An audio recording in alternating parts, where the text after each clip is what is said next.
Bonjour Thierry, merci Bonjour d'avoir Christian. accepté de bavarder avec moi ce soir sur le thème de la décroissance. Je pense qu'on a tous les deux, chacun de notre côté, des acceptions d'abord personnelles de la décroissance, mais aussi une vision sociologique de la façon dont ce concept se répartit dans les différents courants de pensée qui animent actuellement tous les gens qui se revendiquent ou qui utilisent le mot décroissance dans leur communication politique ou citoyenne. Tu m'as demandé de rappeler quelle était ma classification, celle que je propose dans le cadre de la série que j'ai intitulée la guerre des décroissances. Moi, je distingue cinq euh, cinq idées principales de la décroissance, cinq interprétations. Voilà. Il y a d'abord enfin d'abord, c'est pas hiérarchiquement classé de la plus importante à la moins importante. Hein, voilà. Donc, première idée, la décroissance interprétée de façon individualiste et volontaire, c'est-à-dire ceux qui veulent décroître volontairement, qui ne sont pas satisfaits de la société actuelle à cause de son option croissanciste, qui souhaitent décroître et qui mettent en application cela dans leur vie quotidienne, en adoptant un certain nombre de postures qui peuvent être d'ailleurs variables d'un individu à un autre. Donc ces gens veulent décroître, ils décroîtrent volontairement eux-mêmes et certains ont une posture prosélyte ou pas, c'est-à-dire la volonté de faire en sorte de convaincre les gens autour d'eux de faire comme eux, mais je dirais c'est une sous-catégorie des décroissants individualistes volontaires. Certains décroissants individualistes volontaires sont prosélytes et d'autres pas. Bon, tout ça, je le regroupe, je le rassemble dans une première catégorie. Deuxième catégorie que j'appelle les décroissants environnementalistes, c'est-à-dire ce sont des gens qui ne considèrent a priori que les Non, externalités. peut-être Christian, Oui, avant réagir tout de de suite. qu'on déroule les cinq, D'accord. Hmm. peut-être que tu pourrais déjà te répondre par rapport à ça. D'accord. Donc, j'entends bien ta définition des décroissants individualistes. Et moi, je fais l'opposition en fait entre l'approche individuelle et l'approche collective. Donc, bah, je pense que toi aussi, enfin, tu me diras tout à l'heure.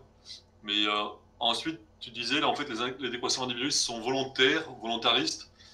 Et pour moi, en fait, c'est vraiment, tu me diras ce que tu en penses, mais souvent, moi, je fais plutôt l'opposition entre la décroissance volontaire et la décroissance involontaire. La décroissance involontaire, du coup, c'est la récession. Et du coup, je n'appelle pas vraiment ça la décroissance. C'est qu'en fait, c'est l'économie décroît, mais malgré soi. Donc, c'est ce qui est arrivé pendant le Covid en France pendant un temps. Donc, ça, c'est la récession. Donc, finalement, la décroissance involontaire, on pourrait dire que ça n'existe pas. Il y a la décroissance volontaire ou la récession. Ce serait un peu ça ma vision, du coup. Mais du coup, si je reprends ta définition, pour moi, du coup, il y aurait, pour ce que je t'écoute, c'est la décroissance individualiste, c'est les gens qui font ça dans leur coin tout seuls. Et voilà. Et ceux qui le font collectivement, ce serait plutôt ça, moi, mon grille de lecture. Ah oui, non, mais attention, je dis que c'est une catégorie parmi cinq catégories. Et je dis que dans cette catégorie, il y a d'ailleurs deux sous-catégories, ceux qui sont prosélytes et ceux qui ne le sont pas.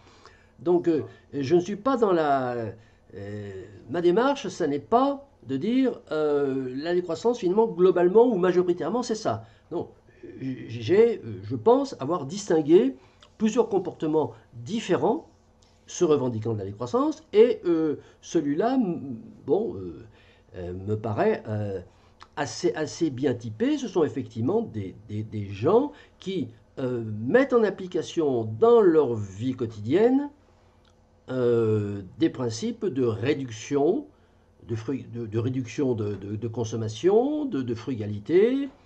Voilà. Donc, pour l'instant, je ne dis pas que c'est ça la bonne façon de décroître. Voilà. Moi, je dis que c'est aussi bien, dans la décroissance, c'est bien qu'il y ait aussi, enfin, une des actions, d'ailleurs, c'est en l'écologie en général, ou même dans toutes les formes sociales, d'appliquer au moins au niveau individuel enfin, ses idées à soi-même, c'est déjà une base. c'est pas suffisant, mais c'est déjà un bon commencement. Et si tout le monde faisait ça, ce serait déjà pas mal.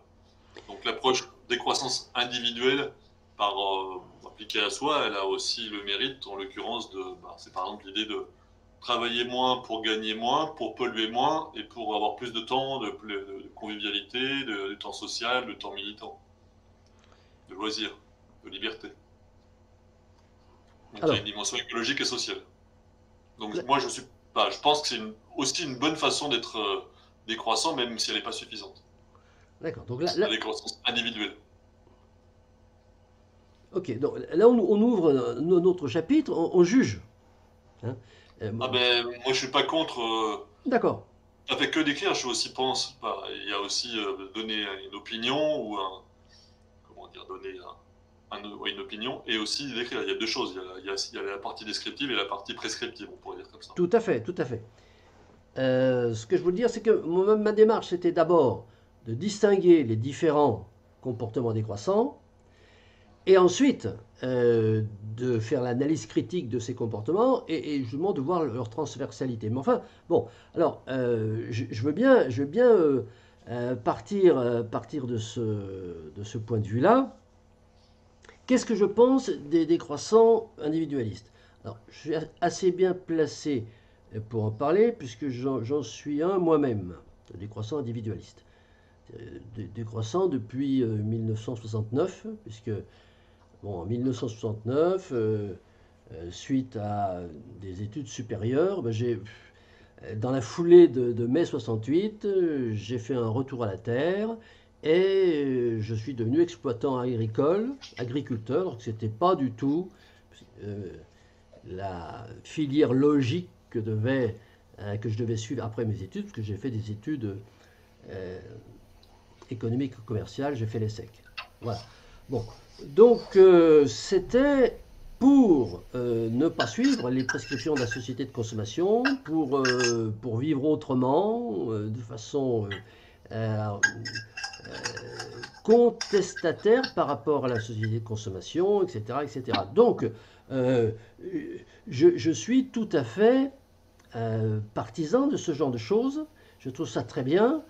Et d'ailleurs, à mon avis, il n'y a pas de jugement à porter sur des gens qui font ça, si c'est bien ou c'est pas bien. Bon, ils le font parce que ils ont envie de vivre comme ça. La question qui me paraît intéressante, par contre, à poser, c'est est-ce que c'est efficace? C'est-à-dire que est-ce que dans le cadre d'une action militante, est-ce que ce choix de vie, ça va contribuer, ça va faire en sorte que la société entière va décroître? Parce qu'il est évident que si chaque individu décide de moins consommer, eh bien, le PIB va diminuer et donc le pays tout entier va décroître. Donc ça, c'est très intéressant parce que, je dirais, c'est intéressant parce que c'est deux choses complètement différentes. Faire un pas de côté, décroître parce que ça nous apporte quelque chose, celui qui le fait. Et puis, conforter sa démarche parce qu'en plus, c'est un acte militant qui va permettre de diffuser autour de soi cette idée et de faire décroître le pays tout entier. Bon, mais ça, c'est la théorie de la masse critique. La théorie de la masse critique, c'est qu'à partir du moment où il y a suffisamment de gens, enfin, où il y a un certain nombre, une proportion de la population qui se met à décroître volontairement, ça va faire tache d'huile et la société tout entière va décroître parce que il se mettra en place un gouvernement qui accélérera encore la décroissance en général. Alors, bon, ça c'est l'idée, justement, que développent les décroissants individualistes volontaires qui font de la politique. Parce que, j'insiste, j'ai l'air de rabâcher, mais il y a des décroissants individualistes qui ne font pas de politique, qui décroissent dans leur coin, et qui ne cherchent pas à être prosélytes de leur façon d'être. Mais il y en a d'autres qui, au contraire, par la théorie de la masse critique, disent il faut que tout le monde fasse comme moi, qu'il y en ait de plus en plus. Et il y en a même, alors il y a encore une variante, c'est ceux qui ne décroissent pas ou pas beaucoup, qui sont en ville, qui font là, et puis qui disent bon, faudrait faire comme ces gens-là. Bon, alors, eh ben ça ne marche pas. Alors ça ne marche pas pourquoi? Eh ben, contrairement à ce qu'on entend dire, par exemple, j'ai lu récemment le livre de Vincent Liéger, qui dit oh ben il y a de plus en plus de gens qui veulent décroître. D'ailleurs, depuis ces dernières années, on sent que les choses bougent, mais Vincent, c'est complètement faux. Si les choses bougeaient, bon, moi je suis décroissant depuis 1969, ça fait 50 ans, ça fait un demi-siècle qu'on veut décroître de cette façon. Et qu'est-ce qui s'est passé depuis un demi-siècle? Le PIB n'a fait qu'augmenter. Les écarts de richesse entre les plus riches et les plus pauvres n'ont fait qu'augmenter. Donc, force est de constater que, et puis bon, on a fait des marches contre le nucléaire, contre le budget, et puis les centrales nucléaires se sont. Donc, ce choix de vie, cette posture décroissante volontaire que je respecte au plus haut point et que j'adopte moi-même, elle n'a strictement pas abouti d'un millimètre pour faire décroître l'ensemble de la population, bien au contraire. Bien au contraire. On pourrait dire que peut-être les 10%, je ne sais pas combien, mais ce n'est pas 10%. Enfin, maintenant, il y a peut-être 10% des Français, même pas. Enfin, disons, il y a au moins 10-15% des gens qui sont, ou peut-être même 20% qui sont écolos, mais après, pas parce qu'on est écolo qu'on est décroissant. En tout cas, la part des décroissants qui existe depuis. D'ailleurs, ça fait pas depuis, c'est pas même plus que 50 ans, ça fait depuis des siècles qu'ils sont. Ils appellent pas ça décroissant, ils appellent ça sobriété, simplicité volontaire, etc. Tous ces gens-là contribuent à diminuer effectivement l'empreinte écologique carbone et éventuellement le PIB, plus ou moins, mais comme il y en a d'autres qui font l'inverse, qui font grossir l'empreinte, ça suffit pas. Puis même les décroissants français, mine de rien, ils n'ont pas une empreinte soutenable pour la plupart, donc ça est proportionnel au revenu. Donc bon, donc c'est pour ça que pour moi c'est utile, mais c'est pas suffisant. D'une part parce que il n'y a pas assez, d'autre part parce que les décroissants en France, généralement c'est pas les plus pauvres, il n'y a pas tant que ça qui sont RSA, donc ils ont une empreinte quand même assez conséquente, disons trop importante pour être soutenable.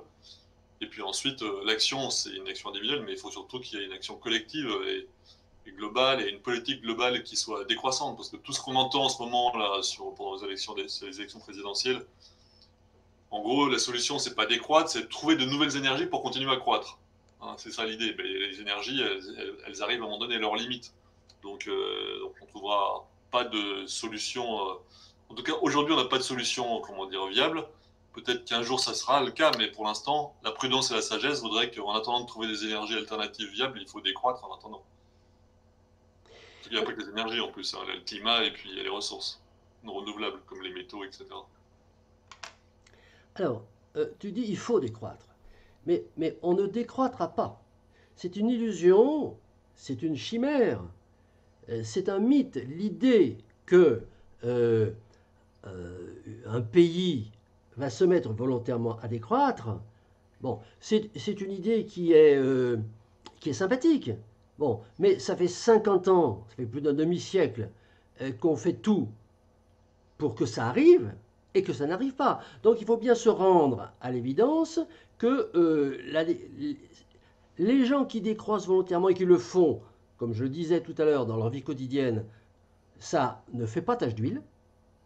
Et disons une décision collective de décroître, ça n'arrivera pas. Bon.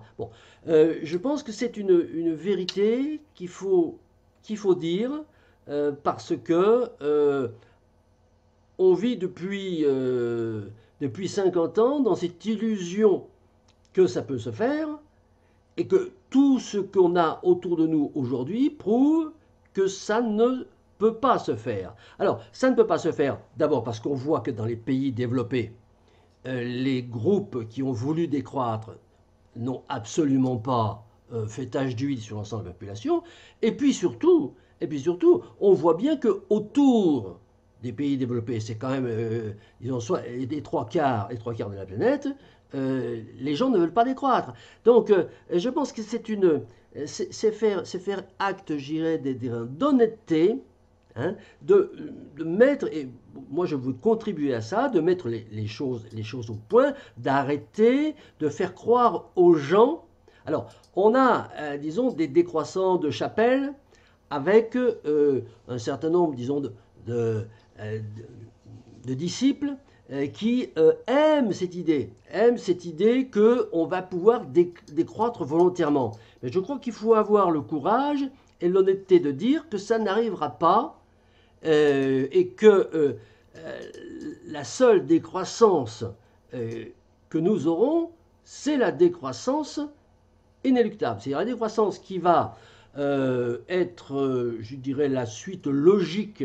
Alors, comment tu fais la différence entre la décroissance effondriste et la décroissance inéluctable? Parce que moi, ma compréhension de la décroissance effondriste, j'en suis un peu ça aussi. C'est bon. Il y a les effondristes qui sont, il y a des effondristes qui sont décroissants, d'autres, et il y en a beaucoup qui ne sont pas décroissants. Par exemple, Servigne, il n'a jamais dit, et rarement, qu'il faut décroître. Il dit juste que ça va décroître tout seul, et puis de fait, on n'aura pas besoin de décroître parce qu'on n'aura pas besoin de faire l'effort de décroître. Il y aura donc une décroissance involontaire, un effondrement.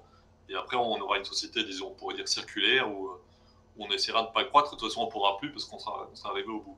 Donc, pour moi, ça, c'est. Donc, où il y a les effondristes décroissants, non décroissants.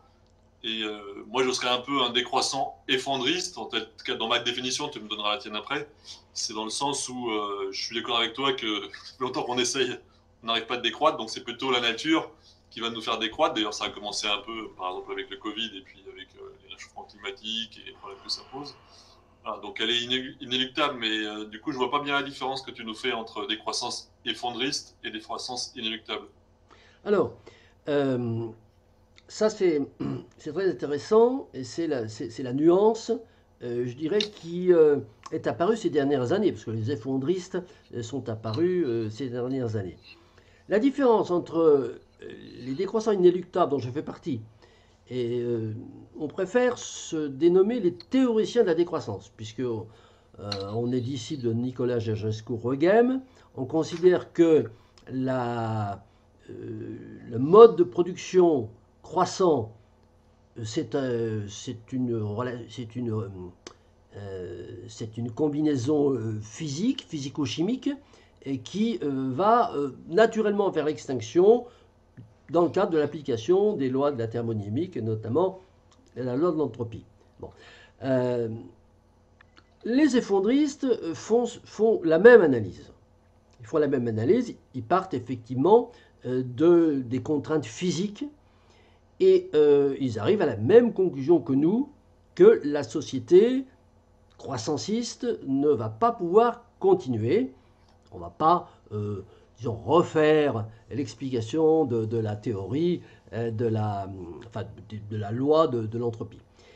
La différence, c'est que les effondristes considèrent que ça va s'effondrer et que nous, on considère... Alors, les effondristes sont fatalistes. Ils disent ça va s'effondrer. Alors, je dirais le représentant le plus intéressant de l'effondrisme aujourd'hui, c'est Yves Cochet, qui explique très bien qu'il n'y a pas de solution et que ça va s'effondrer. Bon. Alors, l'effondrement, c'est un risque, effectivement, c'est un risque parce qu'on ne maîtrise pas la façon dont la collectivité humaine va réagir lorsqu'elle se rendra compte, bon, ça va arriver progressivement, on commence à s'en rendre compte, lorsqu'elle va se rendre compte que la croissance ne peut pas continuer et même que la machine économique industrielle, fatalement, va décliner. Le déclin, c'est quelque chose qu'il faut construire. C'est pour ça qu'on aime bien se nommer constructiviste du déclin, si on peut dire, c'est-à-dire ne pas assister en spectateur de façon impuissante à l'effondrement. Mais lorsque, à partir du moment où on est alerté sur cette inéluctabilité de la décroissance, eh bien, nous on propose de mettre en place justement des outils pour que les choses aillent en déclinant et n'aillent pas en s'effondrant. Donc c'est la différence entre les décroissants inéluctables et les décroissants effondristes. Ok, j'entends. Ben, en fait, oui, ben, c'est un problème de définition. Moi, je qualifie ça, c'est la décroissance, disons que je qualifierais de collective. Alors après, du coup, collectivement, ça peut se faire ou dans le cadre de partis politiques, ou dans le cadre d'associations, à travers des projets concrets, ou même simplement un projet alternatif. Voilà. Voilà. Puis du coup, il y a la décroissance individuelle, la décroissance collective. La décroissance collective peut prendre le forme associative ou partidaire. C'est un peu ça.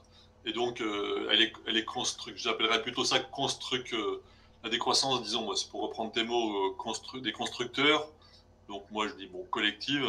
Mais Oui, pour truc constructiviste, l'inconvénient, c'est que c'est une théorie philosophique et sociologique qui est différente. Donc, pour éviter la confusion, il vaut peut-être mieux dire constructeur à l'approche des constructeurs. Mais bon, après, chacun s'appelle comme il veut.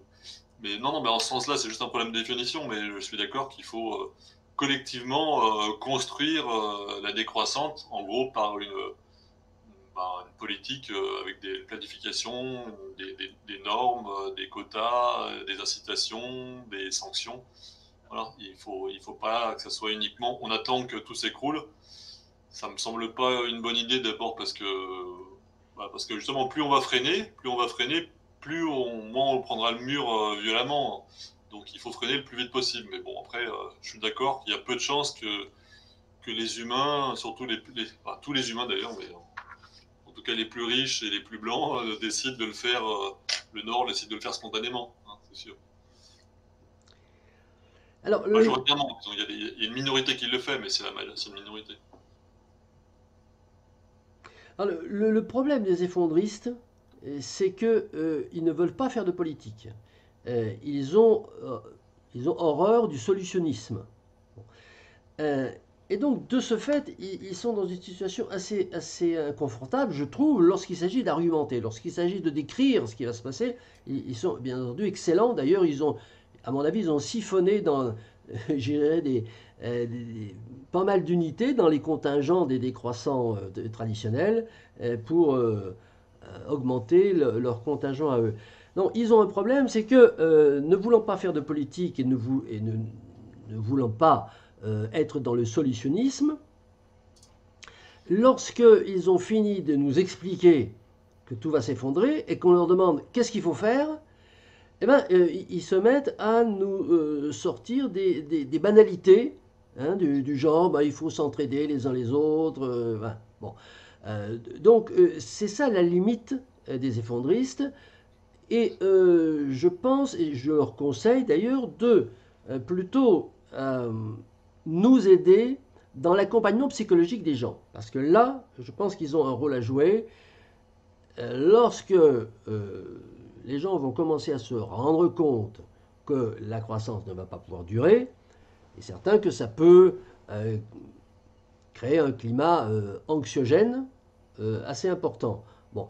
Et donc, à côté de ceux qui travailleront sur un projet politique, il faut des gens qui accompagnent psychologiquement tous ceux qui sentiront anxieux par rapport à cette perte de niveau de vie. Voilà. Bon. Donc c'est ce job-là pour lequel, à mon avis, les effondristes sont taillés.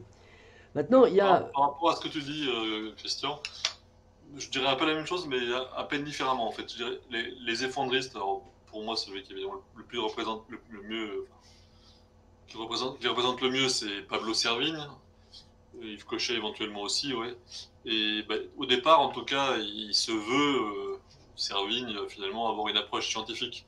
Et donc, quand une approche scientifique, justement, on décrit, on ne propose pas. Donc, du coup, il propose peu, mais ça a aussi l'avantage que quand on propose, généralement, ça crée des divergences, hein. Dans son bouquin, s'il avait fait beaucoup de propositions, il aurait eu beaucoup moins, je pense, beaucoup moins de lecteurs, hein.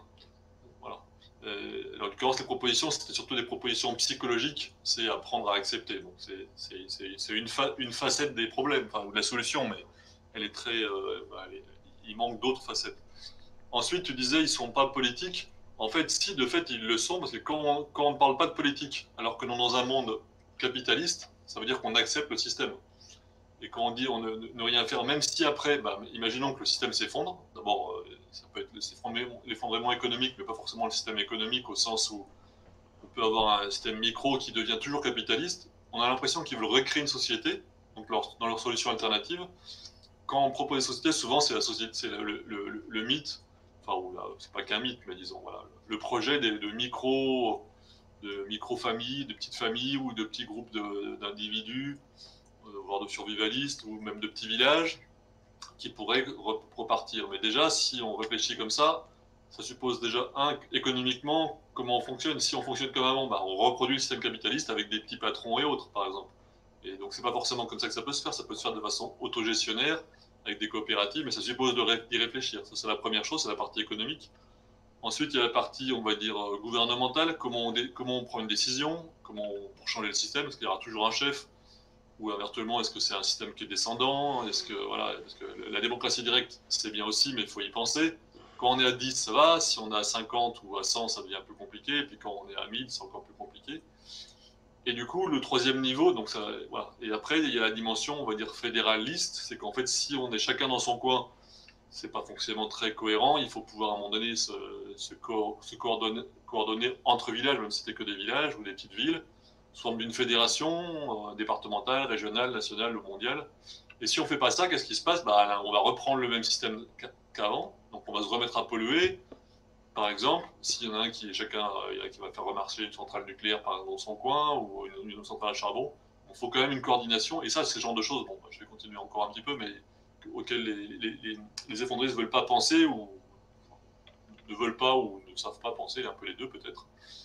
Et enfin, au niveau même purement, comment dire, concret, c'est que c'est assez, pour moi, c'est un peu une vision utopiste d'imaginer qu'on peut être dans des petits villages comme ça et que tout va bien se passer.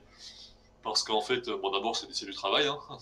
Être paysan plusieurs heures par jour, c'est du travail. Chasseur-cueilleur, ça marche à quelques personnes sur la terre, mais quand il y a beaucoup de monde, ça marche pas bien.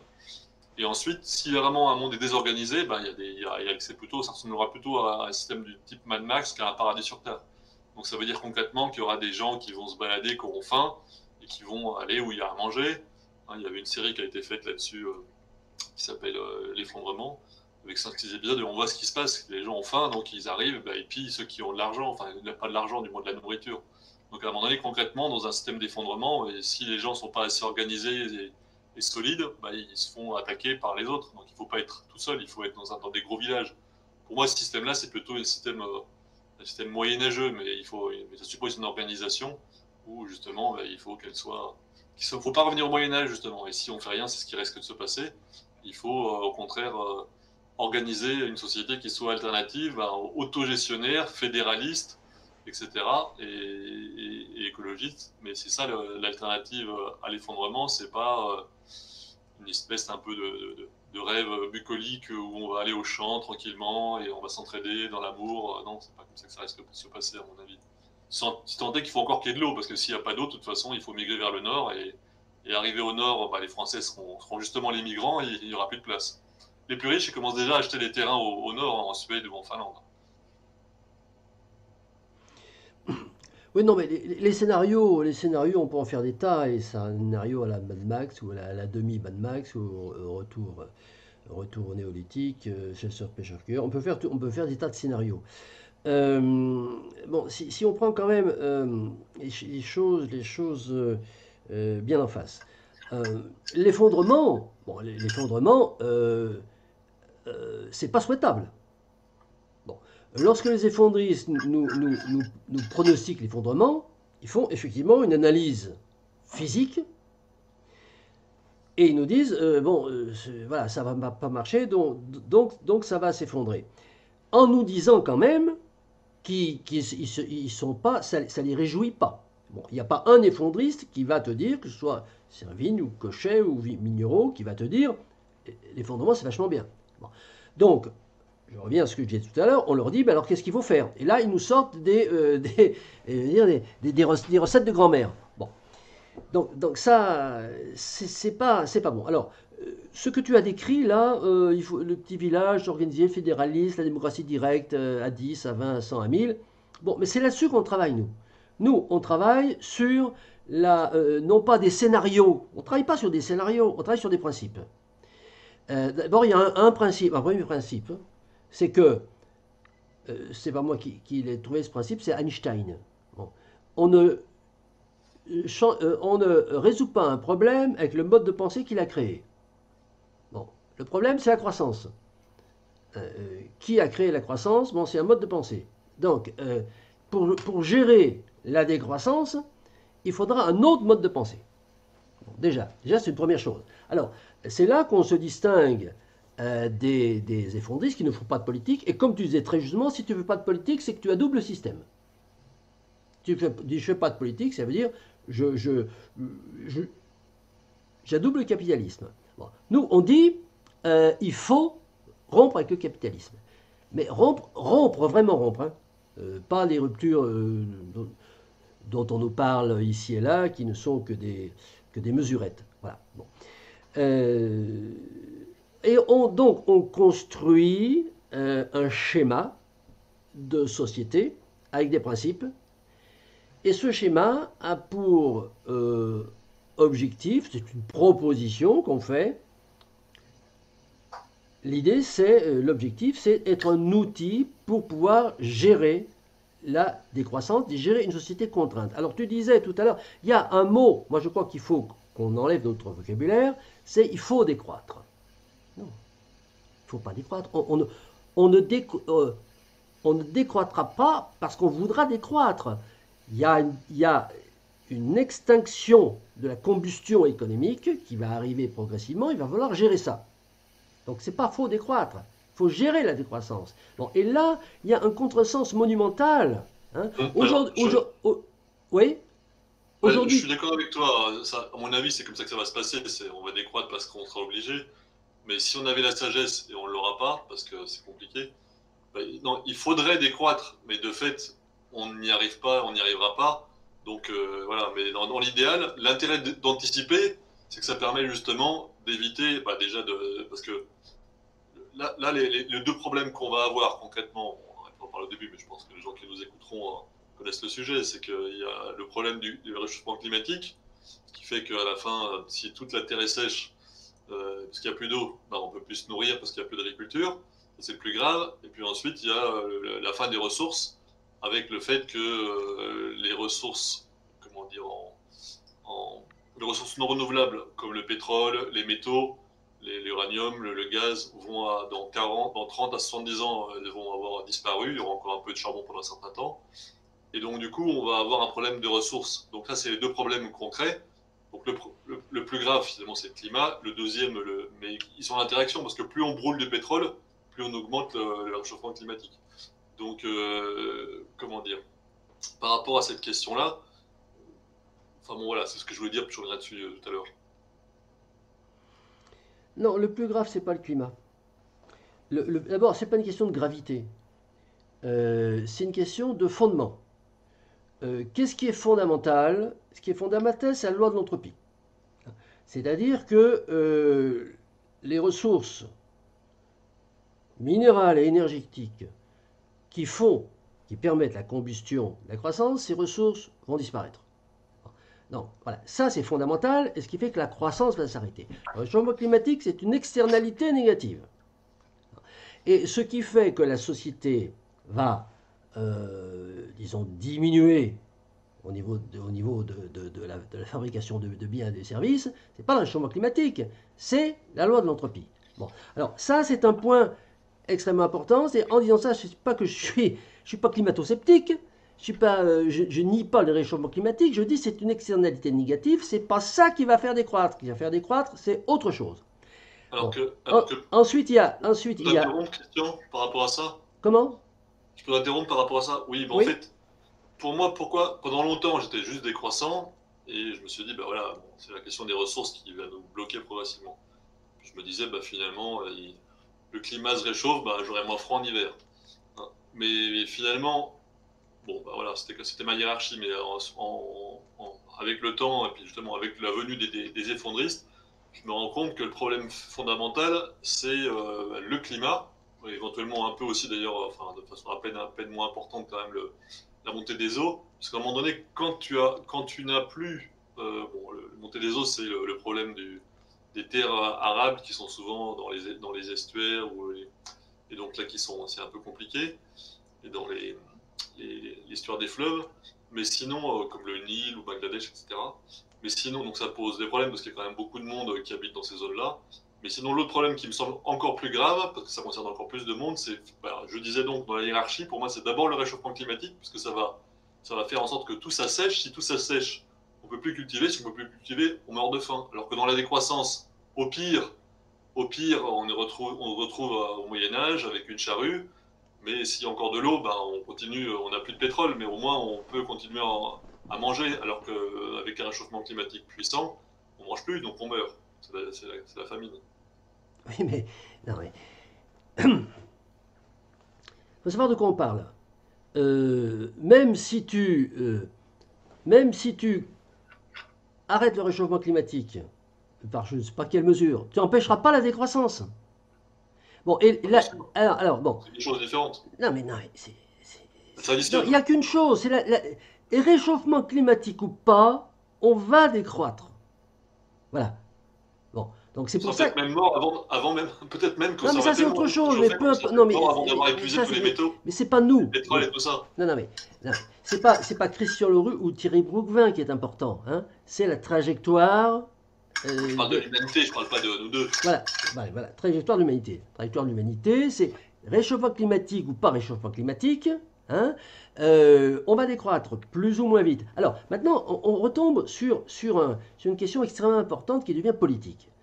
C'est que ceux qui nous disent il faut décroître, comme par exemple Delphine Bateau, il faut décroître. Bon, alors, il faut décroître pourquoi? On nous dit on va décroître un peu et ensuite ça ira mieux.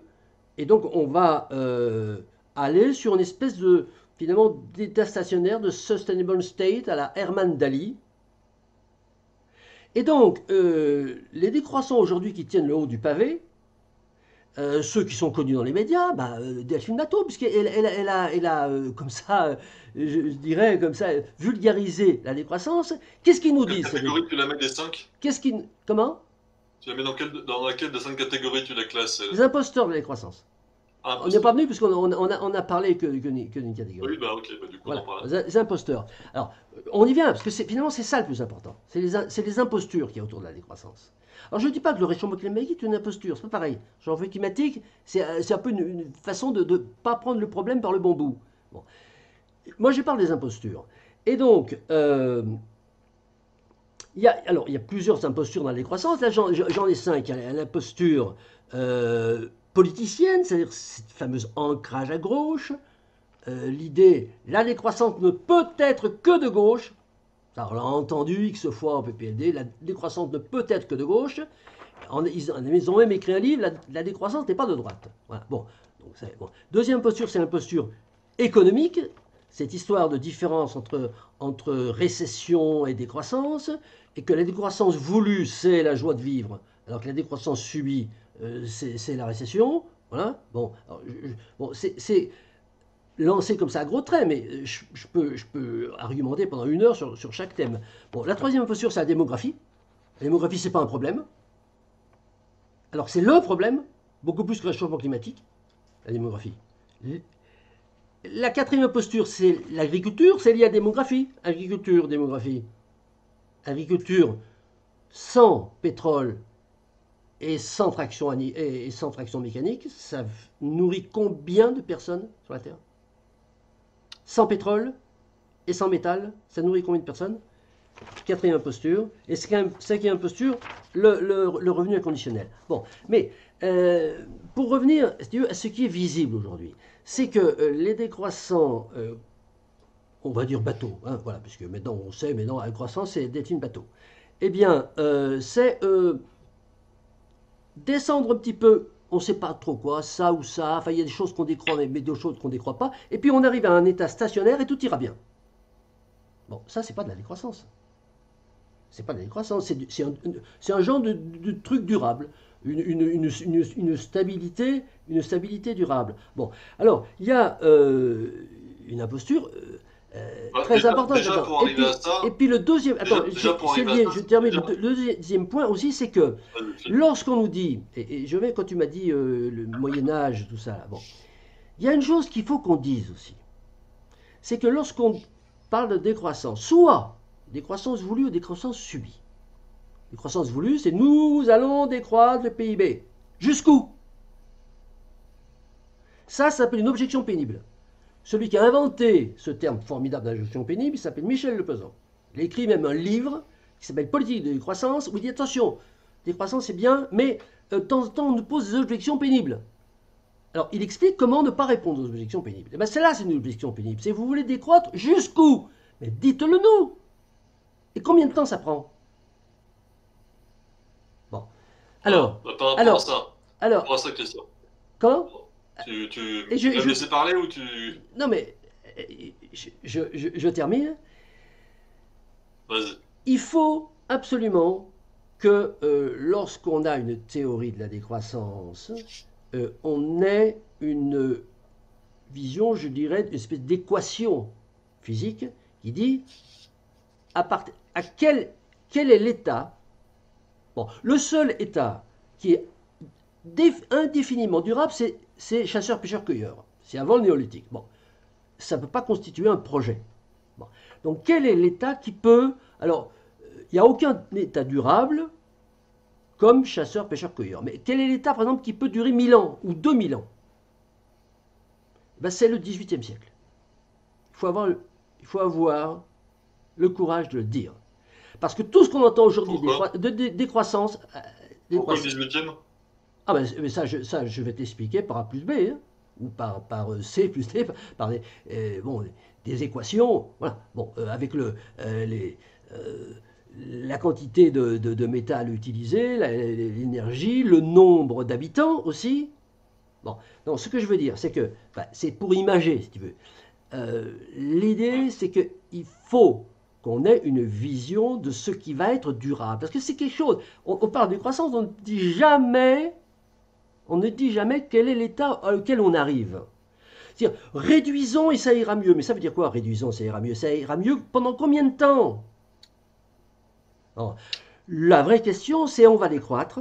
D'abord, régler un problème, on va décroître parce que ça va être obligé. Bon. Ensuite, faut pas s'effondrer. Donc les effondristes, il faut qu'ils nous aident. Attends, je vais répondre à ta dernière remarque. Combien de temps? Parce que finalement, quand je regarde, il y a une partie de tes arguments qui me semble un peu, on va dire, exagérée. Quand tu dis combien de temps, ça dépend. Chaque décroissant, alors on va pouvoir le dire. Je ne sais même pas d'ailleurs, je me souviens plus précisément ce que si Delphine Bateau, elle est fraîchement arrivée à la décroissance, ça devait être probablement parce qu'elle a. Bon, je vais rien dire. Et tant mieux si elle se met à être décroissante. Ça fait longtemps qu'on n'a pu l'être, mais tant mieux si un jour. Et c'est grave, Bateau. En gros, pour moi, comment faire pour décroître? L'idée, c'est qu'en fait, on regarde quelle est l'empreinte écologique. L'empreinte écologique, elle est 3 fois supérieure à ce qu'elle devrait être pour être soutenable en moyenne, pour un Français aujourd'hui, et 6 fois au niveau de l'empreinte carbone. Donc le principe, c'est simple, c'est simple, disons en théorie, c'est qu'il faut diviser son empreinte par 3, écologique par 3, et son empreinte carbone par 6. Et ça se fera tout seul. Et comme il y a une corrélation très forte avec les revenus, concrètement, non mais si on l'anticipe, après si ça se fait tout seul, ok, mais en attendant, c'est comme ça. Si on veut anticiper, ça veut dire qu'il faut gagner moins, parce que plus on a d'argent, plus on consomme. C'est ça le principe. Donc ça voudrait dire qu'il faut diviser au moins par 3 ses revenus en moyenne pour réussir pour un Français moyen, mais il y en a qui sont bien plus que ça, pour réussir à avoir une empreinte soutenable. Voilà. Non mais ça c'est les trucs qu'on raconte depuis déjà 10 ans, mais ça n'arrivera pas. Il faut réduire sa consommation, mais ça n'arrivera pas. Voilà, ce qui arrivera... Si ça n'arrive pas, ça va arriver tout seul. Voilà, mais c'est exactement... Ça va arriver mécaniquement à ce moment-là. Mais voilà, bon, ce qui va arriver, c'est que on est déjà... D'ailleurs, alors, bon, nous, notre analyse, c'est qu'on est déjà en décroissance. C'est-à-dire que le PIB est en décroissance. Si le PIB doit être un indicateur de la croissance, nous sommes en décroissance. Pas le PIB calculé tel qu'il est calculé par l'INSEE, mais le PIB tel que nous on le calcule en intégrant les provisions écologiques, etc. Donc le PIB. Bon. Les gens ne s'en rendent pas compte, les gens ne s'en rendent pas compte, d'une part parce que le PIB est calculé par les oligocrates croissancistes et que il faut qu'il soit en progression, donc il est en progression. Et puis, ils ne s'en rendent pas compte parce qu'on a le système bancaire de création de la monnaie ex nihilo qui permet de faire tourner une machine à vide. Donc, la décroissance est amorcée, les gens ne s'en rendent pas compte. Ce qui fait que rien ne se passe. Le jour où les gens se rendront compte que ça ne peut plus continuer, qu'il y a une décroissance inéluctable qui s'installe, bon, à ce moment-là, effectivement, il faut mettre en place un système non pas pour décroître, puisqu'il faudra justement mettre en place un système pour ne pas s'effondrer. Bon. Donc tous les discours, ce que je veux dire aujourd'hui, c'est que tous les discours qui sont des discours un peu de catéchisme, des choses qu'on a appris par cœur et qu'on répète en disant il faut diminuer l'empreinte écologique, bon oui, bien sûr, faudrait le faire, mais ça n'arrivera pas, ça fait 50 ans. Bon, et ça ne marche pas, et en plus on est les seuls à vouloir le faire sur la planète. Bon, donc voilà, ce qui va se passer, c'est l'application de la loi thermodynamique, ça va décroître. Et alors justement, je pense qu'il faut lutter, il faut déclarer la guerre, c'est pour ça que je dis la guerre des décroissances, il faut avoir le courage de dire aux gens, on vous raconte des sornettes en vous disant qu'on va décroître gentiment, et puis qu'ensuite on aura la joie de vivre, parce qu'aujourd'hui, on a une vie, si on en croit ces décroissants, là, Delphine Bateau, etc., une vie qui est pas intéressante, et par contre, quand on aura décru, on aura une joie de vivre. Bon, voilà. Ce sont des propos marketing, de politique marketing, afin d'avoir des électeurs aux différentes élections. Bon, c'est un discours, moi que j'appelle un discours d'imposture. Alors tu dis que c'est excessif ce que je dis, mais alors justement, je trouve que c'est intéressant. Dis-moi, qu'est-ce qui est excessif dans ce que je dis? C'était par rapport. Non, mais je te lis, c'est par rapport à l'idée que. Bah non, enfin, ça dépend. Non, mais je te l'ai déjà répondu tout à l'heure, donc je vais pas la peine de revenir deux fois dessus. Je vais te donner un peu mon opinion par rapport à ça. Si je regarde par rapport à l'histoire du PIB, c'est pour dire excessif, mais en tout cas, mon analyse est à peine différente. Je dis le PIB décroît déjà. Ça dépend de la définition du PIB. Si on prend le PIB au sens traditionnel, au niveau mondial, il croît à peine, il est à peine, il est à peu près stable, mais voilà, même avec le Covid, il a diminué un peu dans certains pays, mais comme il y a eu un rattrapage sur l'année 2021, voilà. Donc, mais par contre, les ressources diminuent, donc ça de fait, les ressources non renouvelables diminuent, donc à la fin, on n'aura pas à l'infini, je disais de 30 à 70 ans. Et ensuite, l'autre élément, c'est l'empreinte écologique. Comme l'empreinte écologique, qu'est-ce que c'est l'empreinte écologique? C'est les surfaces nécessaires pour se nourrir, les champs, les forêts, la mer, etc. Et comme on consomme 3 fois trop, notre empreinte est 3 fois supérieure. Comment on fait pour ça? Parce qu'en fait, c'est le renouvellement naturel de la nature. Si les Français vivaient que sur la France, ils ne pourraient pas le faire. En tout cas, ils pourraient pas. La terre ne serait pas, n'y survivrait pas. Et donc, d'ailleurs, les champs commencent déjà aussi à devenir moins fertiles. Mais du coup, on importe. En tout cas, je suppose qu'il faudrait regarder, il faudrait étudier ça plus en détail. Mais qu'est-ce qui permet d'avoir une empreinte écologique, disons, déséquilibrée et que ça tienne encore aujourd'hui? C'est qu'on va importer ce qui nous manque. Par exemple, on peut importer certains aliments de l'étranger. Hein, ou alors, on sacrifie la terre pour le long terme. C'est peut-être les deux éléments qui contribuent à ça. Oui, non, mais je suis d'accord avec ton analyse. Euh, à partir du moment où on a fait le deuil d'une décroissance volontaire,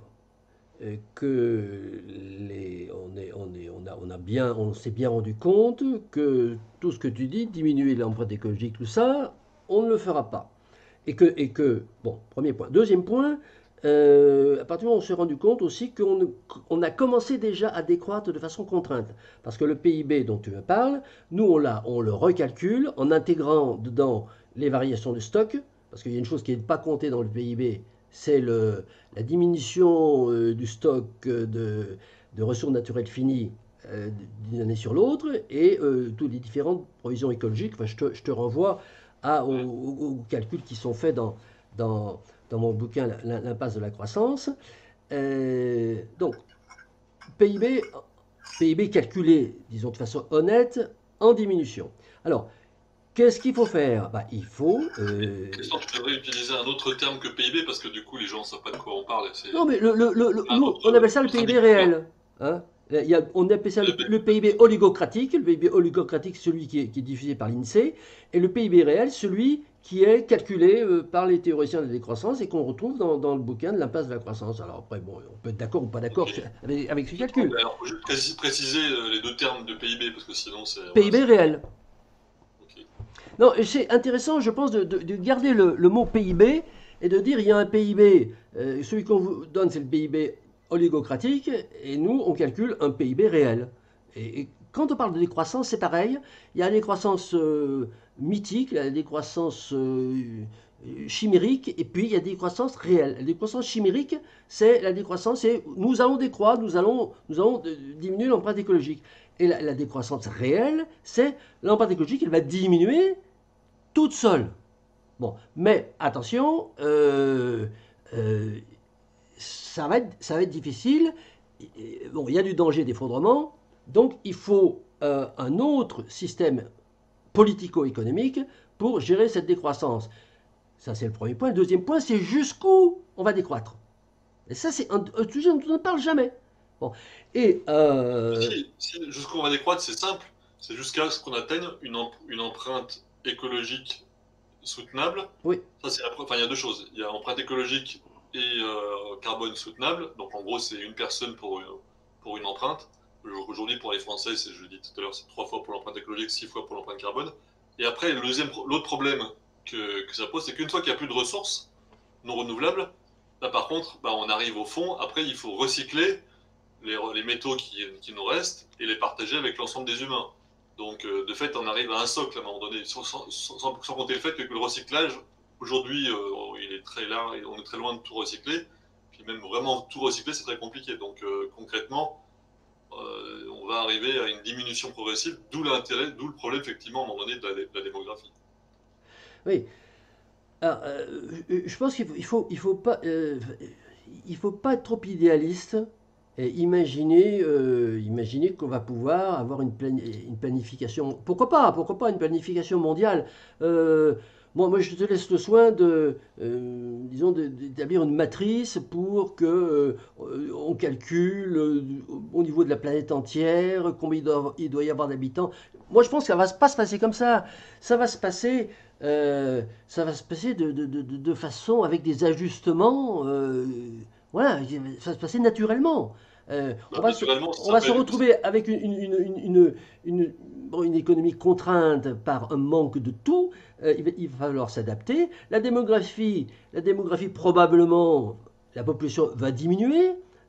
Alors, dans le meilleur des cas, puisqu'on va tout faire pour éviter il faut tout faire pour éviter l'effondrement.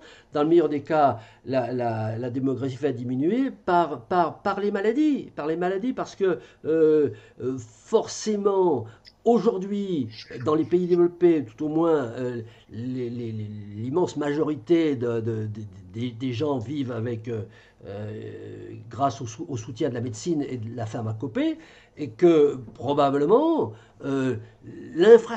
l'énorme infrastructure médicale et pharmaceutique qui permet, et c'est tant mieux, d'avoir des durées de vie, et des vies qui s'allongent, et aussi voilà, bon. Il est certain que si on imagine une société qui petit à petit est privée de médecine, enfin il y a une régression de la médecine et de la pharmacopée, bon. Donc, je veux dire par là, c'est un exemple, mais les ajustements vont se faire sous la contrainte, Bon, voilà. Bon. Alors, la question se pose. Par rapport à ça, Christian, moi tu disais la planification, ça se fera pas. Bon, l'idéal, c'est une planification démocratique au niveau mondial où on redistribue les ressources. Voilà, ça c'est l'idéal, mais effectivement, ça suppose beaucoup de coopération, et puis plus il y a de difficultés, plus c'est plutôt l'inverse qui se passe. Donc le plus probable, effectivement, c'est qu'il y ait des conflits, comme il y a déjà maintenant, mais finalement, s'il n'y a pas de régulation ou de planification au niveau mondial, ce qui se passera plus ou moins aujourd'hui, c'est une sorte de mondialisation plus ou moins libérale, loi le plus fort, où c'est dans le meilleur des cas, c'est la loi du marché, donc en fait c'est le plus fort qui vient bouffer le plus petit, et dans le pire des cas, c'est un peu ce qui se passe aussi déjà aujourd'hui, c'est une forme de néocolonialisme, c'est les entreprises les plus puissantes qui débarquent, qui récupèrent les ressources, voilà, et donc avec plus ou moins l'accord du gouvernement. Et donc c'est plus probablement ça qui risque de se passer, mais voilà. C'est Oui, pas pour mais autant qu'il ne faut pas essayer de réguler les choses, de planifier les choses démocratiquement au niveau du local au mondial. Et ça, c'est effectivement, ça peut être un doux rêve tant que les humains n'arrivent pas à coopérer entre eux. bien évidemment, il faut espérer qu'on va pouvoir réguler, planifier au niveau de la planète, répartir les ressources, mais répartir les ressources qui n'existeront plus. S'il n'y a plus Ah, de si, il y ressources, aura toujours il y aura les ressources, les métaux qui auront été prélevés, par exemple, on peut les recycler et redistribuer, par non, exemple. non, on va avoir une extinction de tout. Faut arrêter là. Bon, Non, les métaux, ils vont non, pas disparaître, les mais, métaux. Il mais faudra les recycler. bon, j'ai écrit 50 pages sur le mythe du recyclage des métaux. Le recyclage, c'est pas le recyclage, le tri Non, mais ça sélectif. suffira pas, je suis d'accord. Ça Non, suffira pas, mais on peut ça recycler quand les même. métaux tendent vers zéro. Bon, le recyclage, quand tu recycles. J'ai fait un schéma avec des socs de bêche. On a 10 socs de bêche, tu en as 8, on a 7, on a 6. Bon. Quand tu recycles 1 kilo, tu ressors 900 grammes. Et les 900 grammes, quand tu les recycles, tu ressors 800 grammes. Bon, donc, même compte non tenu que pour recycler, il faut de l'énergie. Bon, alors, bon, déjà, si tu n'as plus d'énergie, tu ne peux plus recycler. Bon, admettons que tu as encore un peu d'énergie pour recycler. Chaque fois que tu recycles, tu perds de la matière. Ensuite, il y a le problème des alliages. C'est qu'aujourd'hui, dans une société moderne développée, il n'y a plus, d'outils, d'objets en fer pur. Ce sont des alliages. Les alliages, c'est très très difficile de les séparer, de les recycler. Non, le recyclage, c'est quelque chose. Toujours pareil, ça va durer un certain temps, mais ce qui compte, c'est la finalité. Au bout, ça tend vers zéro. Bon. Non, Et mais à un moment donc, donné, les humains meurent quand il n'y a plus rien sur la Terre, je suis d'accord, mais non, on non, n'en mais est pas là encore. les humains n'ont pas attendu. Les humains n'ont pas attendu l'année 1850. Qu'est-ce qui s'est passé alors, si tu regardes les trois courbes de la prédation des ressources naturelles, la consommation des ressources naturelles, du PIB, c'est-à-dire, enfin bon, tu l'appelles comme tu veux, mais disons le chiffrage de la production de richesse, et de la démographie. Si tu regardes ces trois courbes, elles sont identiques, homothétiques. C'est-à-dire tu pars du néolithique, moins 10 000 ans, il y a un sinus à peu près de 1, tu vois, de 1 degré, et puis en 1850, ça se calme, on a une asymptote qui monte. Bon. Donc ça veut dire que pendant 10 000 ans, je ne parle même pas du pré-néolithique, pendant 10 000 ans, il s'est passé pratiquement pas grand-chose au niveau du mode de faire valoir économique. Bon, il n'y a pas tellement de différence entre l'Empire romain et Louis XIV. Il n'y a pas grande différence. Bon, par contre, entre 1850 et 2050, ça a été multiplié par 1000. Tout a été multiplié par 1000. Donc, ce que je veux dire par là, c'est que le système, disons, le mode économique de faire valoir, qui a prévalu, je dirais, depuis moins 12 000 jusqu'à 1850, bah, ça c'est un mode de faire valoir. Si on était resté à ce mode de faire valoir, il aurait pu durer encore 10 ou 20 000 ans. Pas éternellement, parce qu'on commençait déjà à utiliser un peu de fer, un peu d'énergie, etc. Bon, alors que le prénéolithique, le chasseur-pêcheur-cueilleur n'utilise que le renouvelable dans la limite du renouvelable. Hein, s'il a un arbre qui pousse de 1 mètre, il prend 1 mètre, c'est tout, il ne prend pas plus. Parce que le renouvelable, il ne faut pas oublier que Par on ne rapport à peut ça, pas prendre plus que le taux de renouvellement annuel. Bon, eh par bien, rapport à ça, en fait, le chasseur-cueilleur, bon, il y a plein de théories sur le fait ils ont cessé, mais je pense qu'une des raisons principales, c'est qu'à la fin, quand la démographie augmente, il n'y a plus assez pour cueillir et chasser, même aujourd'hui à 10 milliards d'habitants. Donc après, le deuxième stade, c'est le néolithique, si on se met à cultiver. Effectivement, on peut très bien imaginer une société où il n'y a plus de métaux et plus de... Enfin, on arrive à la fin des métaux où il n'y a quasiment plus, en tout cas plus assez, et plus assez d'énergie, pétrole, gaz, etc.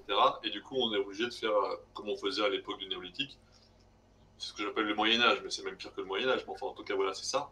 Donc ça, c'est possible aussi, mais c'est toujours pareil, il y a une proportion entre les ressources et la démographie. Il faut beaucoup moins d'humains pour que ça puisse fonctionner. ah bah oui. Mais la question, en fait, donc du coup, les trois piliers, les trois problèmes actuels, c'est ce que je disais tout à l'heure, il y a le climat, les ressources non renouvelables, mais qui sont en rapport avec la démographie. Oui. Le climat, peu importe, parce qu'il se fait trop chaud, peu importe le nombre d'individus qu'on a sur la Terre. En tout cas, plus il fera chaud, moins on pourra nourrir les individus s'il fait très chaud parce qu'il y aura des problèmes agricoles. Bon, en tout cas, la question qui se pose au niveau de la démographie, il faut quand même en parler, parce qu'en fait, ça, c'est quand même un sujet un peu tabou de la décroissance ou des écologistes. Tiens, c'est la quatrième imposture. Voilà, mais donc moi, en tout cas, enfin moi et d'autres, l'idée, c'est il y a plusieurs façons de régler le problème, parler du problème. Soit on n'en parle pas, parce que c'est un tabou. C'est la vision un peu malthusienne. Disons Malthus, etc. Donc si on parle de ça, on est malthusien, donc on est de C'est droite. un tabou politique. L'autre approche, c'est l'approche, enfin, la gestion de la démographie, de façon, je dirais, libérale. On ne change rien au système, on continue les inégalités. Par contre, on pousse les gens volontairement ou non à la contraception, au planning familial. Donc ça, c'est la vision libérale classique, gérée par l'ONU ou Bill Gates, etc. et tout ça en ce moment. Et puis, il y a la vision, pour le coup, de gauche, de la gestion de la démographie, c'est comment on la gère. Bon, il y a plusieurs hypothèses, mais disons, dans un système social-démocrate, hein, pas disons, dans une dictature, mais dans un système social-démocrate, c'est on redistribue les richesses, on permet aux personnes, aux filles en particulier, mais à tout le monde, d'aller à l'école. Du coup, en allant à l'école, tout le monde a du travail. Les femmes en particulier reprennent le contrôle plus fortement de leur natalité, et on arrive à la transition démographique, ce qui se passe dans la plupart des pays développés. Voilà. Et donc, pour y arriver, ça suppose une redistribution des richesses, aller à l'école, etc. C'est ça une des solutions qu'il faut faire. Mais c'est relativement lent. Et la solution la plus rapide, mais ça, il n'y a que la Chine qui veut faire ça, c'est une dictature qui empêche les gens qui empêche, comment dire, les personnes de faire des enfants en mettant des sanctions lourdes, etc. Donc c'est pas ce qui est proposé, ce qui est enviable, mais en tout cas, il y a une solution. Mais après, la troisième possibilité, c'est ce qui arrive déjà un peu, c'est ce qui commence à arriver dans certains pays en ce moment là-bas, comme au Yémen ou en Madagascar, c'est que tout d'un coup, il y a des sécheresses, donc des famines, et puis là la démographie diminue, mais pas parce que les gens n'ont plus à manger. Là, c'est un autre problème, mais c'est ce qui est probablement le plus probable qui risque d'arriver. Oui, alors la démographie, c'est un tabou dans le monde de la décroissance, des imposteurs de la décroissance. C'est un tabou politique, parce que voilà, c'est anti-militant, anti-militantel, donc on parle pas de la démographie. Bon, donc pour moi, c'est pour ça que je le range dans les impostures. Maintenant, sur le fond, qu'est-ce qu'il en est de la démographie? La démographie, bien entendu, elle procède de l'augmentation de l'empreinte écologique, elle procède de la croissance. La croissance est liée à la démographie. Il ne peut pas y avoir de croissance, il n'y a pas d'augmentation de la démographie. La croissance, qu'est-ce que c'est? C'est une combustion physique que moi je représente par le triangle du feu: carburant, comburant, activateur. Hein. Le carburant, c'est les ressources naturelles finies. Le comburant, c'est la population, le nombre de consommateurs. Et l'activateur, c'est le capitalisme. Bon, donc, la croissance, de par l'équilibre du triangle du feu, elle est liée à la démographie. La démographie augmente, la croissance augmente, la démographie diminue, la croissance diminue. Bon, voilà. Alors maintenant, faire décroître la démographie, mis à part le fait que ceux qui veulent la décroissance ne veulent pas décroître faire décroître la démographie. Bon, d'accord, ça c'est une contradiction, un paradoxe. Mais faire décroître, de façon plus générale, la démographie, c'est le même problème que pour faire décroître l'économie. Ça ne se fera pas. Ça ne se fera pas, c'est tout. Même dans les pays développés où tu dis la, la femme, africaine, lorsqu'elle ira à l'école, elle fera pas d'enfants. Enfin, dans les pays industrialisés comme en France on était 40 millions en 1970, c'est pas si vieux que ça, on est aujourd'hui 70 millions. Moi, je peux te dire, les 30 Non, millions mais de là, plus, ok, mais les justement, ça 30, c'était les 30 millions la de phase de plus, croissance. Mais maintenant, la croissance, il n'y a plus de croissance en France de la population. non, ça n'a plus de croissance de population. On est passé, Non, on est passé de, je te dis qu'on est passé de 40 non, mais 000. ça fait. Moi, Non, les mais 30, on atteint attends, notre palier. Maintenant, la population est à peu près stable. On me régresse même un peu. On fait pas 2 enfants par femme, on fait 1,6, 1,7. Donc maintenant, il y a une régression. attends, Thierry. Et c'est comme ça dans tous les pays. C'est comme Non, ça en mais Russie, en attends, Iran. moi, je parle de ce que je vois. Bon, moi, je peux te dire que je vois, j'ai vu la France avec 40 millions. Bon, j'ai pas, Avant la je transition suis pas comme démographique. Noé, je n'ai pas 500 ans. Bon, aujourd'hui, 70 millions, je peux te dire que les 30 millions de plus, je les vois, les 30 millions. Bon, Oui, donc mais on ça, a c'était un au début. accroissement. Non, mais pendant la Ça fait période de 20 ans qu'il n'y a plus de croissance, croissance en France. non mais Ça la fait plus de 20 à croissance, 30 ans qu'il n'y a plus de non, moi croissance je de la regarde des population. chiffres, je regarde des chiffres. Tu as une croissance, d'accord? Tu es d'accord la courbe de la croissance, hein? Entre 1950 et 2000, elle est comme ça. Bon, la courbe de natalité, elle est comme ça aussi. Voilà. C'est des chiffres, 40 millions, 70 millions, le PIB, il a augmenté dans les mêmes proportions. Maintenant, c'est Mais le fini. problème, c'est même pas encore là.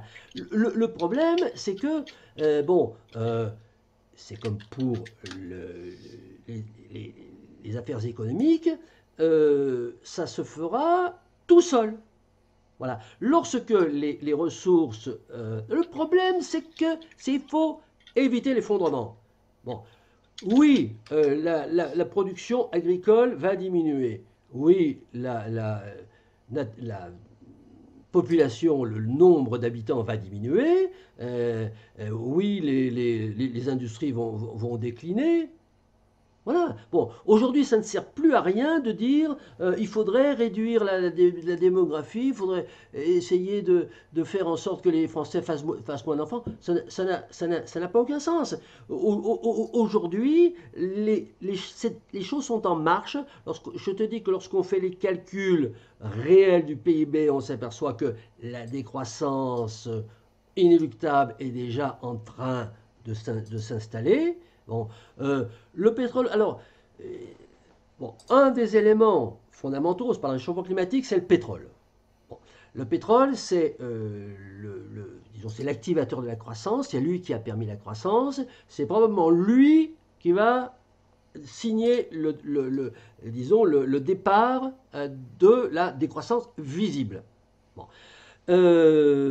Aujourd'hui, on a une hausse du baril qui atteint bientôt 100 dollars. Est-ce que c'est... Alors, jusqu'à présent, alors, Jean Covici, c'est celui qui explique ça le mieux, qui t'explique que le prix du pétrole n'a rien à voir, jusqu'à présent, n'a rien eu à voir avec les quantités qui restaient encore dans le sol.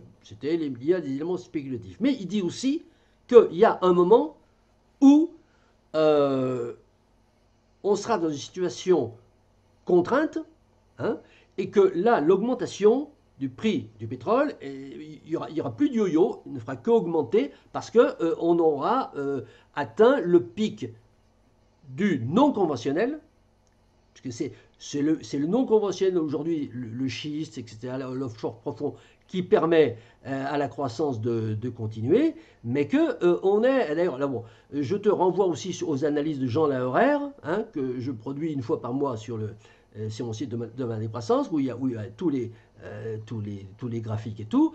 On est tout près du déclin du pétrole. Bon, et le déclin du pétrole, c'est pas compliqué, c'est le début de la décroissance. Bon. Donc, les choses, ça me paraît, si tu veux, d'un certain côté, inutile de dire il faudrait faire ci, il faudrait faire ça. Il faut plutôt, et c'est ce qu'on fait nous, c'est ce que j'essaye de promouvoir là, bon, réfléchir à organiser, enfin à proposer un mode d'organisation de la société qui va pouvoir faire face à ces contraintes qui sont en train d'arriver. Enfin, voilà, bon, Donc, si je comprends bien, Christian, il y a un peu trois façons de prévoir. Il y a la mienne ou celle de d'autres décroissances, c'est décroître aujourd'hui.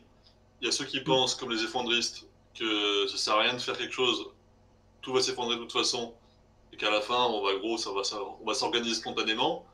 Et toi et ton groupe qui considérait que, un peu comme les effondristes, que tout va s'écrouler de toute façon, mais que par contre, il faut organiser dès maintenant une société alternative. Hein, donc bon, c'est des points de vue un peu différents. À la fin, on est tous un peu d'accord, un peu les trois. Simplement, c'est que la différence disons, ma position et ceux qui sont comme moi, comme Paul Arias et autres, c'est qu'il faut essayer de décroître maintenant pour ensuite essayer, mais bon, après, je ne me fais pas trop d'illusions. En tout cas, essayer pour prendre le mur moins rapidement. À la fin, effectivement, on s'écroule, probablement, très probablement. Mais par contre, si on n'a pas réussi à bouger, c'est vrai que c'est pas facile. Par contre, on peut réfléchir dès maintenant, et là, en ce sens-là, je suis d'accord avec toi, réfléchir dès maintenant à organiser des alternatives pour après. moi, ce que je reproche aux décroissants volontaires, c'est finalement, ils sont contre-productifs parce ils incitent les gens à vivre dans l'illusion. Dans deux illusions que je trouve particulièrement néfastes. C'est que d'une part, on va pouvoir décroître volontairement, on va pouvoir faire décroître la France, par exemple. Première illusion. Et deuxième illusion, que quand on aura décru, ça sera la joie de vivre. Bon, alors, dans un premier temps, bon, je trouve que ce sont des erreurs, bon, qu'ils se trompent.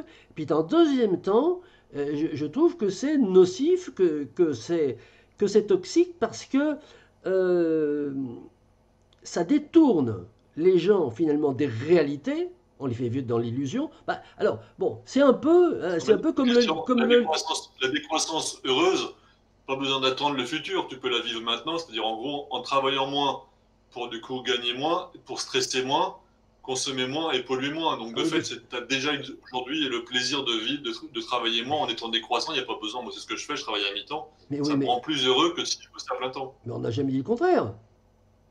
On n'a Ben voilà, jamais. donc c'est ça la décroissance heureuse, il n'y a pas besoin d'attendre le futur, ça se fait déjà au présent. Non, non, mais attends, mais on ne parle pas de la même chose là. Je t'ai Non. dit d'emblée que moi, j'ai pas attendu. Moi, quand je commençais à adéquate, Paul Ariès n'était pas encore né. Bon. Vous n'êtes pas très très. Ah, mais si, Tu dois si. avoir 10 ans de différence. Hein. Ah, bah, beaucoup Ben, t'avais plus. 10 ans, hein, tu dois avoir 10 Beaucoup ans de plus. différence avec Beaucoup lui. plus. Beaucoup plus. Il a 50 ans, Paul Ariès. Ah non, tu rigoles, il est à la retraite là.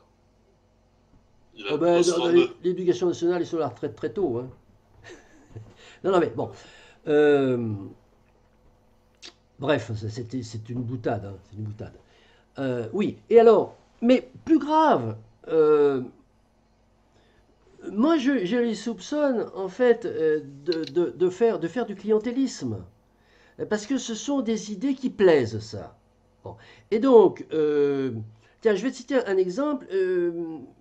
Monsieur Marc Dufumier. Monsieur Marc Dufumier, c'est un ingénieur INRA qui prône l'agriculture biologique. Bon. Et, et donc, j'avais été le voir à une conférence qui faisait au salon Prime Vert à Eurexpo à Lyon. Bon. Et il était avec José Bové, là, et puis il nous expliquait que grâce à l'agriculture biologique, bon, il n'y avait aucun problème, ça allait on allait avoir des rendements supérieurs à l'agriculture chimique, et qu'il n'y avait aucun problème. Alors je dis, mais vous savez qu'on va être 75 millions, aucun problème. Avec la permaculture, aucun problème pour nourrir 75 millions d'humains, 20 milliards de Français, 20 milliards d'êtres humains. Bon. Bon. Non, il disait pour 11 milliards du fumier. C'est quand même beaucoup 11 malgré tout. milliards, Hein. 15 milliards, ils ne sont pas après, il suffit de faire un peu plus de Non, mais c'est bon. Alors, moi, je suis scandalisé par ça. Alors, qu'est-ce qui se passe? C'est que tu as deux salles. Tu as une salle où moi, par exemple, je dis, j'ai fait de l'agriculture biologique, je sais que les rendements sont inférieurs, Et que quand on aura plus d'agriculture biologique et plus de traction mécanique, on peut diviser les rendements par 10.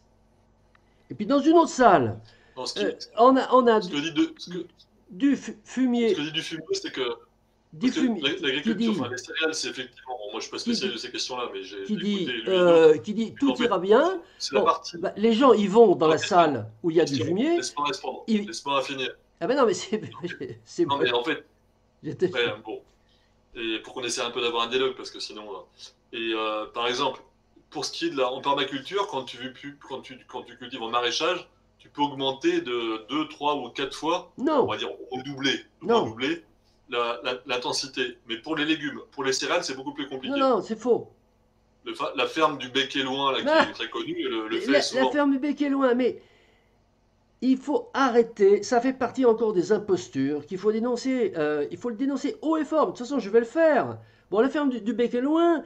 Alors, ce sont des micro-expériences, hein, bon, à partir desquelles on fait des extrapolations dignes de Jean de Florette.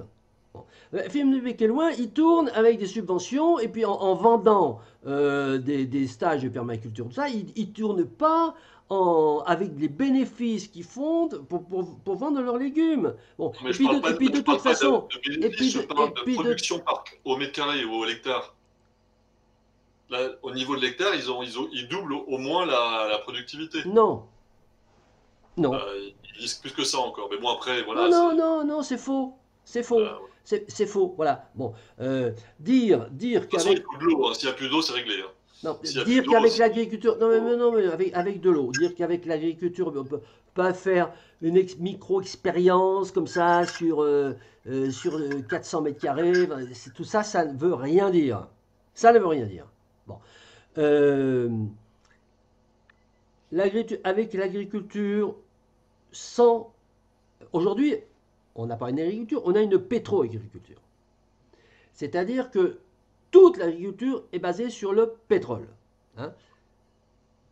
Pesticides, herbicides, fongicides, produits phytosanitaires, gasoil pour les... Hein, bon, c'est basé sur le pétrole et c'est basé sur les métaux, le fer, etc. Bon, voilà. Bon. Si tu enlèves tout ça, tu divises au moins les rendements par 10. Alors, et je ne parle pas, hein, de la stérilisation des sols qui est déjà avérée. Hein. On a dans les grandes plaines du Nebraska ou du Corn Belt pour le maïs aux États-Unis déjà des rendements qui sont en décroissance, malgré toujours plus d'engrais, toujours moins de rendement. Donc, je ne parle même pas de la stérilisation des sols. Mais bon, voilà, je parle de l'agriculture qui est privée, hein, du support des métaux et de l'énergie fossile. Bon, il est évident, voilà, bon, enfin, moi j'ai fait de l'agriculture pendant 15 ans. Bon, alors, je reviens à Marc Dufumier. Pourquoi? Parce que les gens ont envie d'entendre ça, c'est aussi simple que ça. Si tu fais deux salles, tu mets Loru dans une salle qui t'explique que avec l'agriculture sans pétrole et sans tracteur, tu divises tout par 10, et une autre du fumier, tu dis, mais il n'y a pas de problème, 20 milliards avec la permaculture, je fais, les gens, ils ont envie d'entendre ça. Donc, ils vont voir du fumier, et ils sortent, ils disent, oh ben finalement, on va décroître, et ça va être bien. Bon, il faut dénoncer. On est là pour faire un travail de vérité. Bon, aujourd'hui, il y a des trucs rentables, hein, c'est des discours qui se travaillent. Vincent Liéget, tu parlais aussi de décroissance environnementaliste. Qu'est-ce que tu voulais dire par là, décroissance environnementaliste? Alors, les décroissants environnementalistes sont les gens qui ne sont un petit peu, je dirais pas comme toi, mais ils sont frappés par les externalités négatives de la croissance. Le réchauffement climatique. Le réchauffement climatique, voilà. Bon. Et donc, ils disent il faut décroître parce qu'il faut annuler le réchauffement climatique. Une fois qu'on aura annulé le réchauffement climatique, tout ira bien. On pourra continuer la croissance ou un truc comme ça, un truc qui croît comme ça gentiment. C'est des gentils. Bon, alors que la loi de la thermodynamique, elle est méchante. Alors, tu ne peux pas faire un truc gentil avec une loi qui est méchante. Bon. Et donc, ça sont les décroissants environnementalistes. Il faut décroître ça, décroître le pétrole, décroître ça, et après, tout ira bien parce qu'on en aura éliminé les externalités négatives. Alors, bon, Non, mais tu veux dire tu parles du climat uniquement ou tu parles aussi des ressources dans la catégorie des environnementalistes? Parce que oh ben, les environnementalistes, c'est 80% les marcheurs. Hein.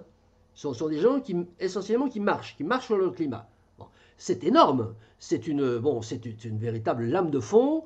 Il y a les conventions pour le climat, etc., etc. Donc ça vaut la peine qu'il y ait une. Alors, éventuellement, ils y ajoutent la pollution, la mer des sagas, tout ça, les plastiques. Bon, voilà. Mais tout ça sont les externalités négatives.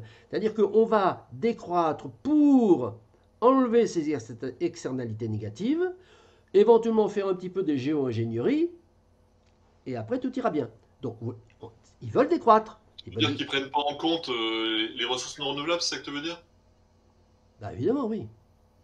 Ben, quand même, si, parce que dans les ressources non renouvelables, il y a les métaux, puis il y a l'énergie, enfin l'énergie, donc le pétrole. C'est très bien que le pétrole, si on le dépense, le climat va augmenter.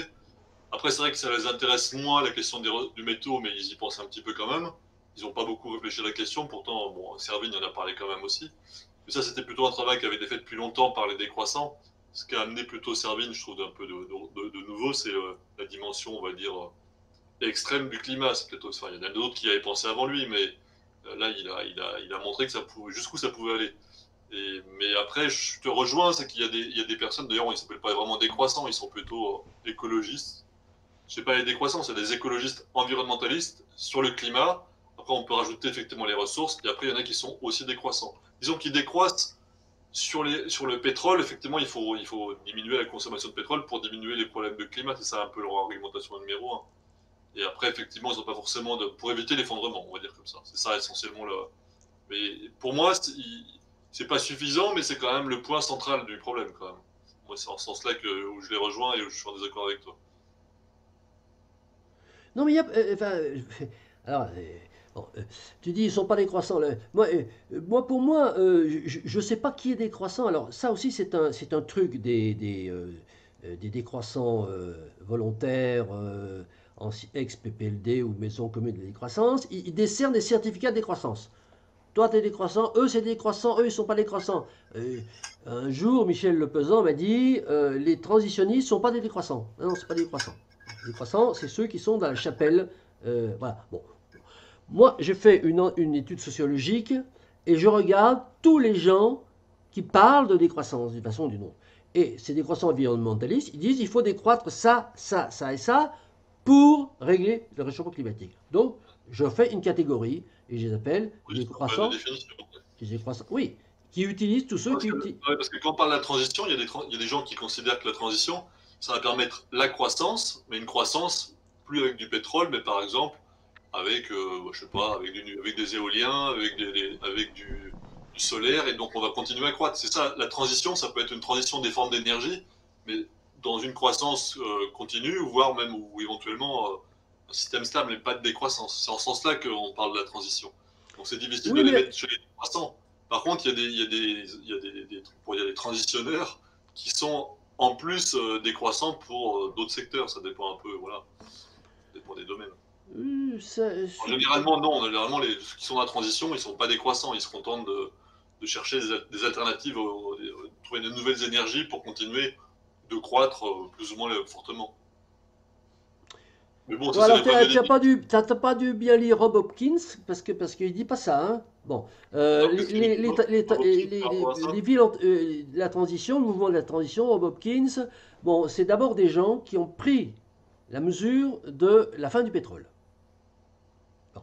Donc déjà, quand tu as peu de pétrole, bon. Et puis, ils ne sont pas non plus tellement convaincus par les énergies dites renouvelables, parce qu'ils ont quand même écouté Jean Covici et qu'ils ont compris qu'avec l'éolien, avec le solaire, on ne ferait pas grand-chose. Ensuite, ils ne sont pas nucléaristes. Donc qu'est-ce qui reste?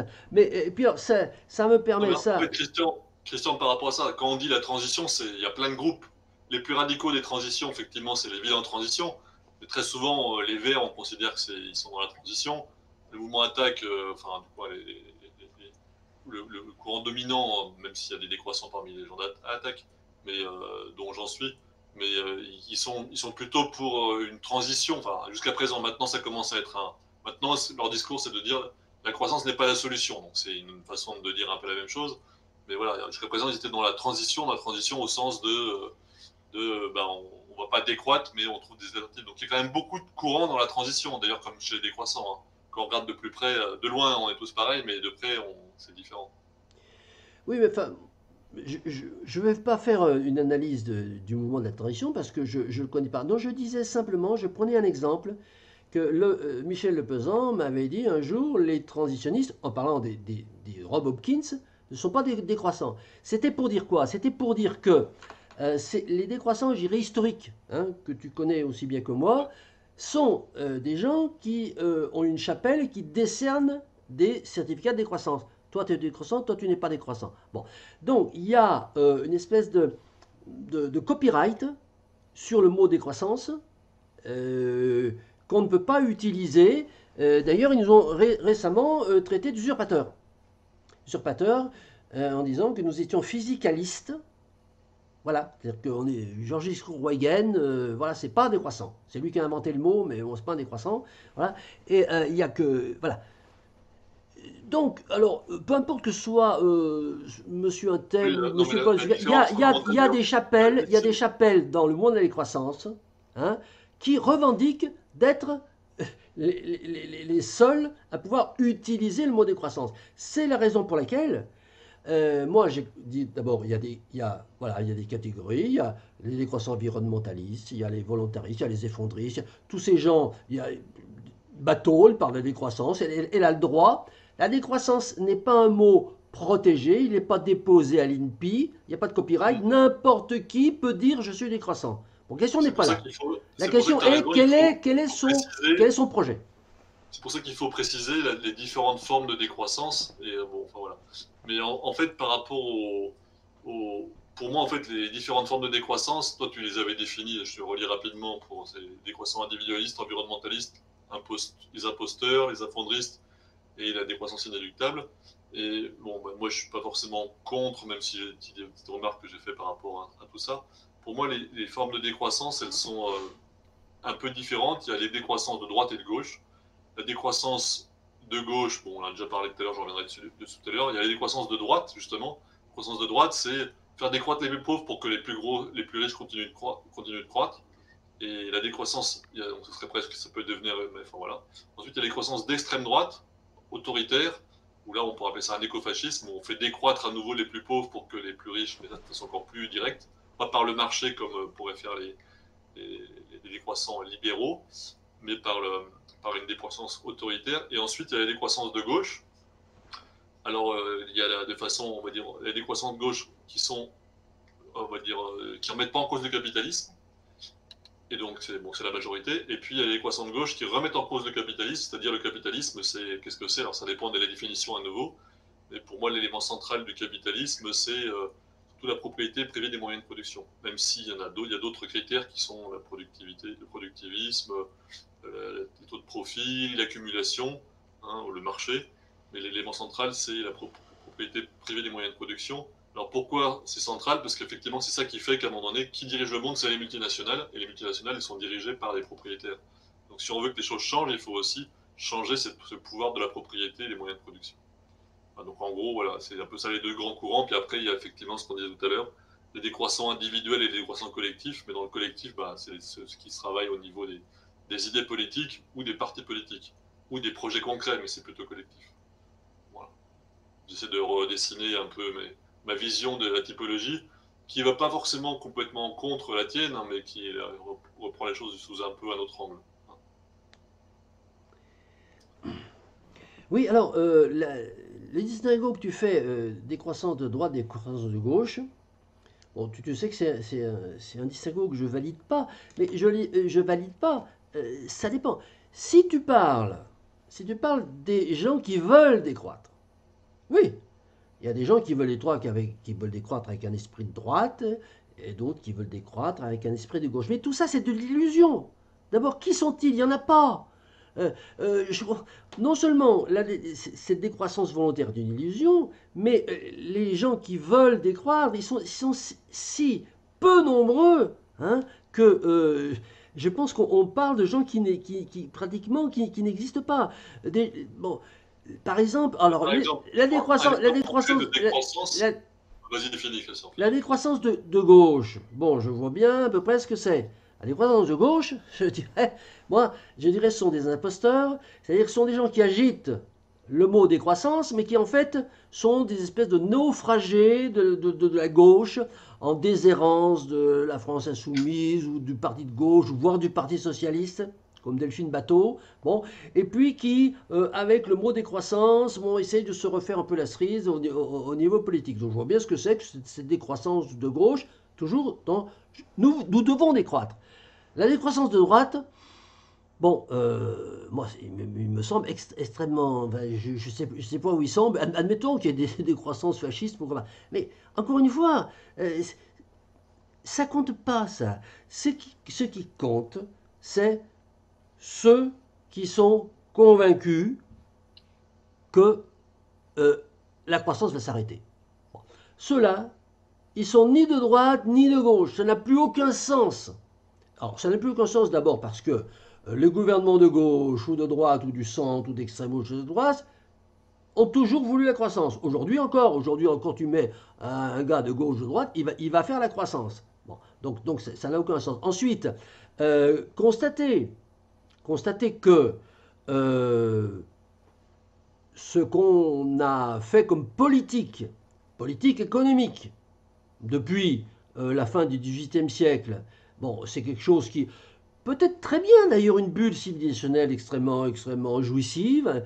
Alors notre ami Paul Ariès disait, il aime bien, j'adore cette formule, il dit le capitalisme donne à jouir, c'est pour ça qu'il a du succès, mais je ne suis pas sûr que cette jouissance soit de bonne qualité. Je trouve ça excellent. Mais en tout cas, peut-être que cette bulle, ces bulles croissancistes, c'est une bulle de jouissance.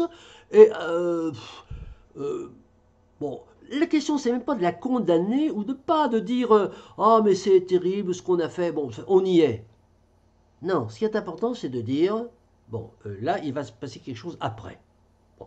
Et c'est ces gens-là, eh ben, qui ne sont ni de droite ni de gauche et qui, de toute façon, s'ils étaient de droite ou de gauche, ça n'aurait aucun sens. Ouais.